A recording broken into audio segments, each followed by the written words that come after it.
I'm Brandon Hunt, King of the Cage middleweight champion, fighting out of White Lake, Michigan, training with James Lee's MASH fight team. At the when you get the belt back at King of the Cage Bad Boys 2, it was at Joe Louis Arena, right? Cobo Hall. But it was a real good fight. You were fighting Brad Burke. Correct. And you guys got a history together. If you want to talk about that a little bit. Brad and I fought 3 times. Each fight was for the belt. The first time I got called in with a week's notice for a title fight. I won that one by unanimous decision. We fought again the following year, also a title fight. I lost that one by decision. And like we said, this third fight, neither one of us wanted it to go the distance. So we got an upcoming fight here, what, this Saturday? Next Saturday. Next Saturday. Who are you fighting in that fight? I'll be fighting Angelo Popovsky. He represents Warrior Weight Gym. And you trained with him before, so... Yeah, Angelo and I trained probably 5-6 years, maybe even longer. Oh, wow. So where do you want to go from here? Do you want to defend your belt a few more times? Do you want to try to go up to a different... Terry's always been good with me. Terry Trevor from King of the Cage. King of the Cage has been wonderful with me.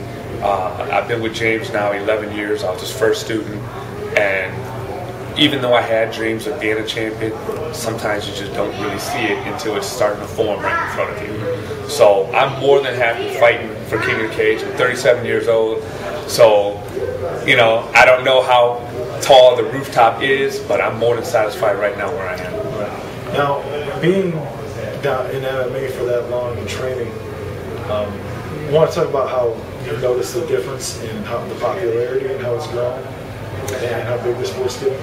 Yeah, in the beginning when we trained, there was most people used to think that we had issues or problems. Why do you want to go in there and fight? You're fighting in a cage. Right. They thought it was barbaric, you know, but James at that time was doing mortgages, and he talked to the people very eloquently.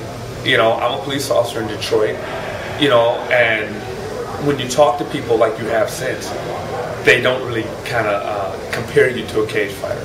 And over the years, that juggernaut association has died down. It's a chess game. That's just what it is. It's a chess game where you're using your body as the pawns, you know, and for the game. You have a lot more cross-training that goes on. You can't just be one-dimensional out here. You know, you've got to have some type of ground game. You've got to have some type of striking game. It's not always going to end on the ground. It's not always going to stand up. So, is there anything you want to talk about right now? That maybe you mentioned that you're a police officer in Detroit, correct, fighting at 9/11, right, which is pretty. That's pretty crazy, just right there. You know what I mean? I've been telling a lot of people with the fight being on 9/11. I mean, the biggest thing is it's a Saturday night fight, and 9/11 falls on a Saturday this year. You know, not to downplay what happened on 9/11, but sometimes you have to change that date. You know, you can't always associate a certain date with something bad. You might have a child born on that day. Right. Then what? You know, my oldest son's birthday is the day before a fight. I mean, I'm thankful his birthday wasn't on 9/11, but I don't let that impact because you're already hearing about it. September 1st, you start hearing about it. On the 10th, you're really hearing about it. So I don't let that play into his birthday and ruin it from him. You know, he's not going to understand that. So with that being on that day, hopefully the people who went through something on there will be able to watch this fight and get something out of it where it takes their mind away from the loved ones that they lost. Yeah. So how's being a police officer and being a fighter work out for you? You find enough time to train and everything? I always wish I could get more time to train. Yeah. You know, sometimes you're driving around a scout car and it's like, man, I wish I could train right now.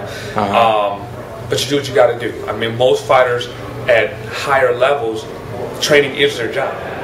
For me, it's not. You know, I have to train around what pays the bills. Right. You know, and also with people, there's some people who think that, you know, with police officers and fighting, you get a lot of things going on.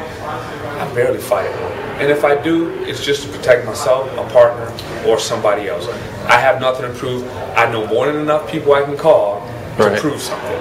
Yeah. So, thanks a lot for joining us on the Knockout Blow. Don't know about that, man. Thank you.